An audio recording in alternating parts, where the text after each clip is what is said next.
Good evening, kiddos. How are you? We have a problem. Now it is 3:15 a.m. What am I doing awake? Well, I haven't gone to bed yet. I'll get there. One day. Hopefully soon. We need to talk. It's 2023. I didn't think I'd be having to have this conversation. I figured we'd all have common sense by this point, but apparently we drank from the idiot fountain, and nope. Nope. I also figured we have flying cars by now. Back to the Future lied to me. The Jetsons lied to me. I'm highly disappointed. No, I'm not. A little bit. Anyway, here's here's what we got going on, folks. We need to have a little bit. You're getting all my emails are coming in. All the automated emails come in at like 3 and 4 a.m. We need to have a talk. Like, seriously. I don't understand. Maybe somebody can help me. But I don't understand how we are in this point in the world where we are living in absolute chaos with people just going, this is fine. You know that meme with the dog where everything's on fire and everything's fine? We are like there. Has anybody else realized that? We all laugh at it like, ha ha ha. That's where we are. That is fucking where we are. Somebody should get up and pee on that fire. If we all do it, maybe we can put it out. Where are you going with this, Tricks? I'm having problems with the way people are. People aren't going to like me after this. We are in a society where we have passed mayhem. Okay? Mayhem is controlled. Mayhem has a start point and end point. It usually has a goal or mission to accomplish. It is controlled. Someone has control over it. We agree on boundaries and guidelines, and mayhem ensues. It happens. Now, mayhem can lead to chaos. That is where we are. Chaos is completely uncontrolled. It is like everybody's trying to add their own ingredients to the broccoli cheese soup to make it their own because they're selfish as fuck. And now we are here. Would you people all get out of the kitchen, please? Seriously, everybody's so worried about the internet isolating us. What it has done is turned us into selfish assholes. My view is right. My view is right. My view is right. I was punished for that shit as a kid. Not gonna lie.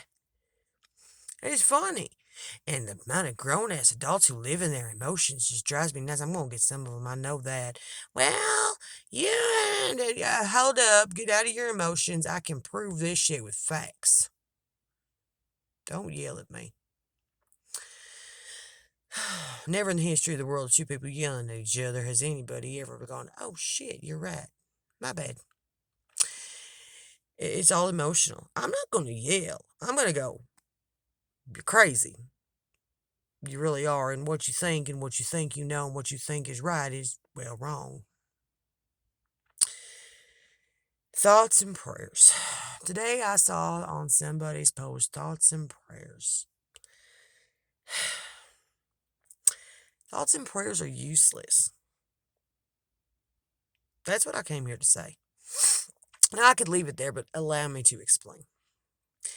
I'm not out after anybody's religion or faith or whatever. What I am is asking you to reevaluate what you think you know. You stand there saying, what a friend we have in Jesus, and go, well, what would Jesus do? Jesus would throw over the tables in the temples, befriend the lepers, feed the hungry, befriend the tax collectors, befriend the prostitutes, and work to make this world a better place where we all loved each other and cared about how everybody else got along, not about what we think is right and wrong. Well, if we just do that, then people are going to be murdering and killing people. I have bad news for you. They're doing that now. In case you haven't watched the news, they're doing that now. The vast majority of us do as much raping and killing as we want to, which is none. Funny story, huh? It's like the story about, talk about, I'm about to shock everybody. I have like very little use for God and none for organized religion. In case you missed that, that's where I am. Not because I'm telling you it's wrong, but because I'm telling you that you can't prove most of it. I have way too many questions about the stories that are told, and that's what they are. And there's too many questions that you can't answer other than, well, because God said so, which, by the way, is like my mother telling me because I said so when I was 6, and I looked at her and said, well, that's not really a reason. I got punished. Don't worry. The point of this is that I read a story about an indigenous person talking to a Christian missionary who had come to conquer their land and lead them to Jesus. And the question was asked of the missionary by the indigenous people, well, before you got here, we didn't know anything about God. Would we have gone to hell because we didn't know? Well, no, you didn't know. Well, you bringing yourselves here is causing us to go to hell? That's impressive. That wasn't quite worded like that, but that's the way I feel about it. Really, right and wrong, helping your neighbor, living in a community that isn't based on what you believe out of a book. Okay? It isn't. It's look around and figure out we live in a village. It's full of idiots right now, very, very selfish human beings. We tend to forget, or better yet, well, worse yet, ignore the people we don't think are with us on that standard. I have bad news for you. That's not the way this can work. It can't work like that. It just cannot. Prayers and thoughts do not work. They might make you feel warm and fuzzy for that one thought or that one prayer. Let me help you with this. Number one, your God does not grant wishes. I remember learning that. Thoughts don't work either. You got a big ass boulder in the middle of the road. You can think about it all you want to, but until you get in there, get your hands dirty, work hard and move it, it's going to stay put.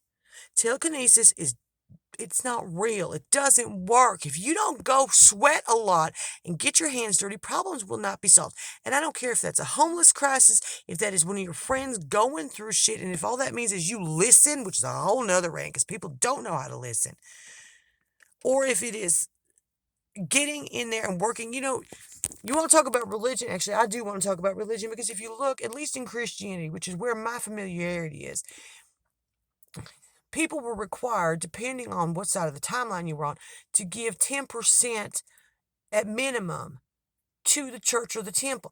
You're talking about 10% of your money, 10% of your produce, 10% of your livestock, 10% of anything your household acquired, and 10% of your time. Most of you people have forgotten about that time thing. Well, I don't have any. Well, there was also something that was very big in that point, which was sacrifice.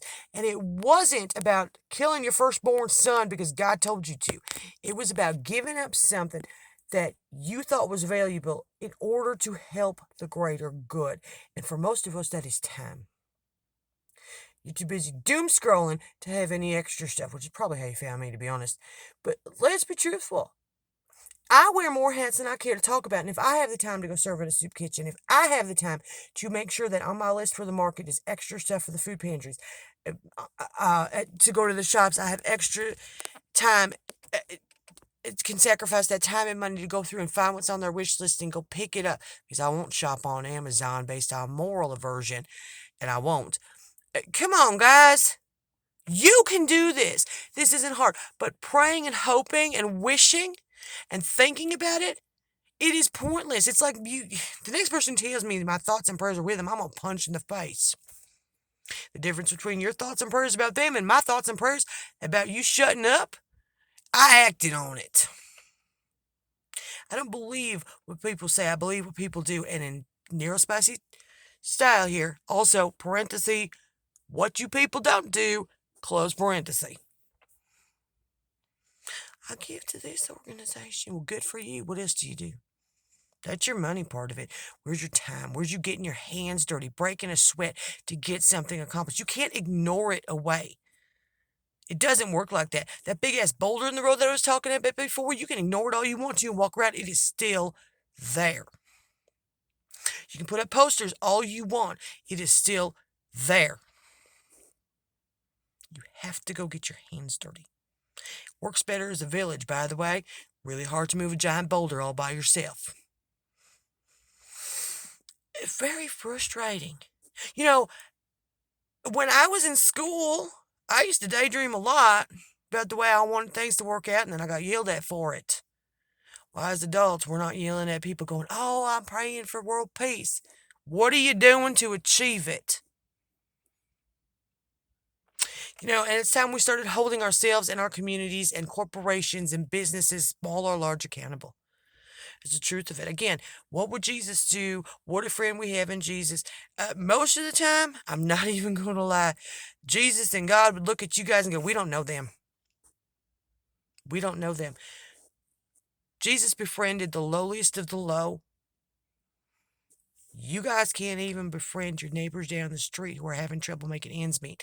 Your neighbors across the road who are gay. Your neighbor across the street who was raped. You can't even do that. You won't even. It's not a can't, it's a won't. It is a conscious adult decision because they're different than you. I read it someplace and it's such the truth. We look down on people because we're not in their situation. We decide what we think is right and wrong. We look down at people. When we have a car, we forget what it's like to walk. When we have food in our belly, we forget what it's like to be hungry. We look at people and say, "Well, I do it this way, so you have to do it this way. I'm married to a man, so you have to be married to the opposite sex. If you don't want to get gay married, then please don't get gay married. Leave that to the folks who love the people." Really, this is horrible. I read someplace today that it is really hard to love your neighbor as yourself when you have hated yourself your entire life. And I know that's what it was getting at, was people with self-esteem issues, people with mental disease and defect. I understand what it was getting at, but those people are more likely to go down and get their hands dirty to help somebody else, even if it's just listening, if it's helping get resources, walking them someplace, checking in on them, even if it doesn't mean going out and buying something for them or building something with them. But they are more likely to go do than most people. But let me tell you what, those people who are only offering thoughts and prayers, I'm going to start offering to dance naked in the woods. Same effect. Those people who are only offering thoughts and prayers, they must hate themselves. They really must. You can't tell me what to believe. No, but I can remind you what it is like to treat everyone with love. And if you think that love has conditions, I encourage, I implore, I beg of you to read that book that you hold so near and dear in your life again, because there are no conditions to love. You are to love everyone unconditionally. You are to go in and get your hands dirty, to sacrifice and to give. There's the biblical aspect of it. For the rest of us, we ain't going to move that boulder by thinking about it, bitches. Grab your shovel. Let's go.